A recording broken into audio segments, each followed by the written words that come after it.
Speaking of mangas and things like that, I know a couple of you guys have saw it. We've been, don't play that. I gotta hype it up. Thank you. Okay. We've already actually, it just premiered online at Intermixi at 10 o'clock on the dot here. We've been hyping it for some time here. But basically, this is something we've been working on for a long time. And I've always wanted to do this for a long time, basically, because you know, the tours are one thing, and that's always going to be my main passion. But I've always, you know, with each and every one of your guys' experiences that have been on the tour, it's always kind of had an effect on me. Just all the different stories I've heard. I mean, just people that have been praying for children sometimes. They've gone to the shrine and really prayed for a safe delivery, and I've seen them 2 years later on their second child. People that have taken their honeymoons. People have just gone out there purely looking for like a girlfriend or something like that and running into all these adventures. It's always had an effect on me, and you know, they always say art imitates life and life imitates art, vice versa. So I just kind of felt that this particular project that we're going to do, that we're working on here, is basically the best way to showcase a lot of your guys' experiences, and for those of you that haven't been on the tour, basically to see what it's kind of like to vicariously live through a character in Japan. So without further ado, this is our brand new world premiere. It's called Kabukicho the Manga. Huh? Oh, can I have it on big AV, please? No problem. A little louder, please.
So that's basically done by, the art is actually done by somebody you probably never heard of, but she lives in Tokyo. Her name is Hina Full. I met her quite some time ago. She drew a picture of one of my friends on Mixi, which is like a Japanese website. It's MySpace.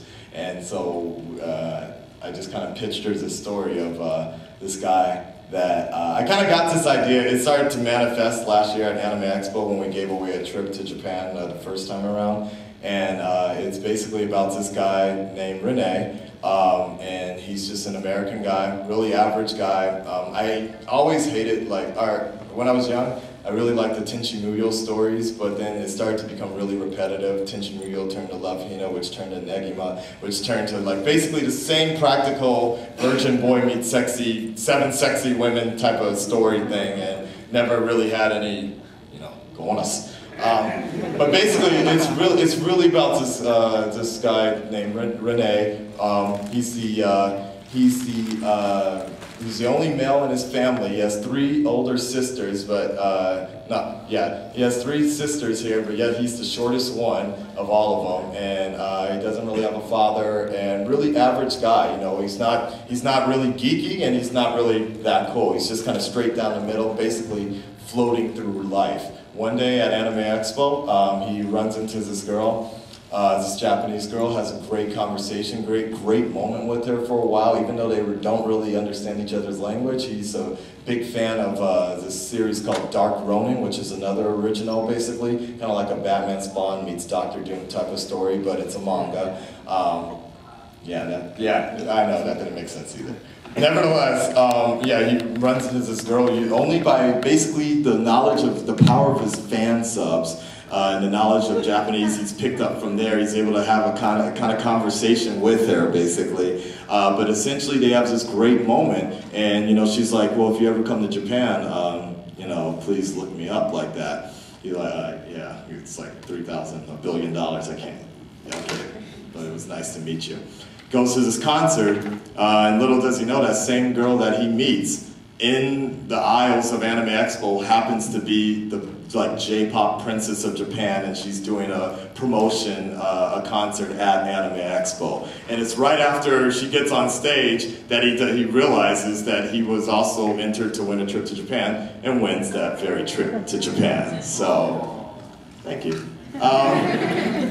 So I mean, it's basically he really felt that this was the chance here. So this is bigger than just him. It's something more. Somebody's telling him to go out there and be something better, be something more. And so that's kind of what Kabukicho is all about. Is his experience moving to or going to Japan, trying to meet up in a world he knows nothing about and a language he can't speak. Trying to meet up and finds this girl again and reunite with her. And that red-headed red one. Is kind of like going to be his new partner in crime. He basically gets involved in kind of the underworld. Kabukicho is a very red light district in Japan, and so he just happens to get mixed into all of that as well. So it goes just beyond a simple love story, and it becomes something just a little bit more. So if you're just a fan of the storytelling like Chobits, but mixed in with more of the hyper reality of kind of like Air Gear or something like that. I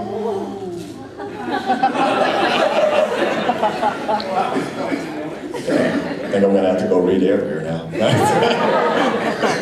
But if you're really into those type of stories where it's kind of like hyper reality, where it's kind of a little fantasy type of thing, then it's cool. So I think you guys are gonna like it.